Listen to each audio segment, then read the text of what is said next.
उस साल मेरी जिंदगी एकदम टूट गई थी। मेरे पेरेंट्स मर गए और हमारी कंपनी ऑलमोस्ट बैंकरप्ट होने के किनारे खड़ी थी। और उसी वक्त जब मेरी सिस्टर सबसे मुश्किल दौर से गुजर रही थी, मैंने उससे अपने सारे रिश्ते तोड़ दिए। हाँ, मैंने खुद उससे दूर जाने का फैसला किया था। और फिर 5 साल बाद उसकी कंपनी स्टॉक मार्केट में लिस्ट हो गई, वो सक्सेसफुल हो गई और सब उसे एडमायर करने लगे। लोग उसे मैडम वो कहकर बुलाने लगे। फिर एक दिन एक जर्नलिस्ट ने उससे पूछा, इन सालों में आप सबसे ज्यादा किसकी आभारी हैं? मैं बस इमेजिन कर सकता हूँ उस मोमेंट को। मेरी सिस्टर की आंखें ठंडी थी, लेकिन उसकी आवाज बिल्कुल साफ थी। उसने कहा, अपने उस भाई की जो पैसे के लिए मुझसे लड़कर चला गया। और फिर उसने बिना रुके कहा, नहीं, अब वो मेरा भाई भी नहीं है। उस वक्त शायद मुझे फर्क पड़ना चाहिए था, लेकिन अब बहुत देर हो चुकी थी। जर्नलिस्ट ने फिर पूछा, वो अब कैसा है? और उसी के बाद उस जर्नलिस्ट ने ऑनलाइन सर्च शुरू कर दी। 10 मिलियन का रिवॉर्ड तक अनाउंस कर दिया गया मुझे ढूंढने के लिए, लेकिन उन्हें मैं नहीं मिला। उन्हें सिर्फ मेरी मौत से पहले लिखी गई मेरी डायरी मिली। जब वो डायरी मेरी सिस्टर को दी गई, वो वहीं खड़ी रह गई। उसके हाथ कांप रहे थे, लेकिन अगले ही पल उसने वो डायरी कूड़ेदान में फेंक दी और बोली, ये वियन की कोई चाल है या फिर प्रोग्राम के लिए जानबूझकर किया जा रहा है? जर्नलिस्ट ने सिर हिलाया। उसने धीरे से मेरी डायरी उठाई और कहा, ये सच में आपके भाई की मरने से पहले की डायरी है।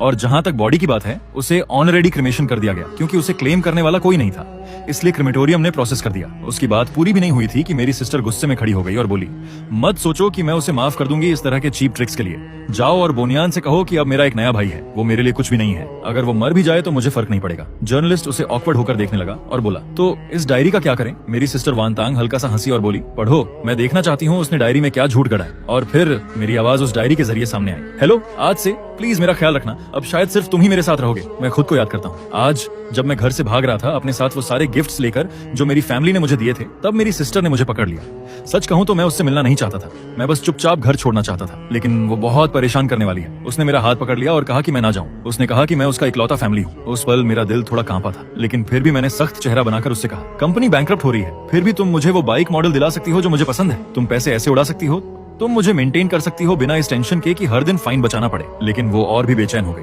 उसने पूछा, मैं किसके साथ जा रहा हूँ? कहा कि मुझे बेवकूफ मत बनो, और ये भी कहा कि वो और मेहनत करेगी, बहुत सारा पैसा कमाएगी, मुझे पहले जैसा लाइफ देगी जैसे मैं कोई यंग मास्टर हूँ। और फिर मैंने क्या कहा था, मुझे तो ठगा जाना ज्यादा पसंद है, तुम्हें क्या? अगर तुम्हारे पास मुझे मेंटेन करने की कैपेसिटी और पैसा होता तो मैं अभी भी तुम्हारा अच्छा भाई होता, घर वापस आ जाता। लेकिन तुम्हारे पास कब पैसा होगा? मेरी सिस्टर जो इतनी प्रॉड थी, मुझे रोकने के लिए घुटनों पर बैठ गई थी। सच में कितना पैथेटिक था ना। मैंने अपना चेहरा घुमा लिया और आंसू पोंछ लिए ताकि वो देख ना सके। फिर मैंने कहा, मेरे फ्यूचर में दखल मत दो। और उसी वक्त मैंने उससे सारे रिश्ते तोड़ दिए। लोग मुझे देखते रहे जब मैं अपना सामान घसीटते हुए दूर जा रहा था। सॉरी सिस्टर, तुम्हें बहुत दर्द हुआ होगा ना। डायरी का वो हिस्सा खत्म हुआ और उस रात जर्नलिस्ट ने गहरी सांस ली। अनएक्सपेक्टेडली सीईओ अपनी छोटी ब्रदर पर इतना डिपेंड करती थी, लेकिन कैमरा मेरी सिस्टर की तरफ गया। उसके चेहरे पर कोई इमोशन नहीं था, वो अब भी ठंडी थी। उसने बस हल्के से कहा, मुझे बहुत पछतावा है कि मैंने उसके साथ इतना अच्छा व्यवहार किया, एक नालायक को पाल लिया। डायरी फिर शुरू हुई। मैं फिर आ गया हूँ। आज मैं एक और हॉस्पिटल गया टेस्ट कराने। सच कहूँ तो मुझे उम्मीद थी कि पिछली डायग्नोसिस गलत हो, ताकि मैं वापस जाकर अपनी सिस्टर से कह सकूं,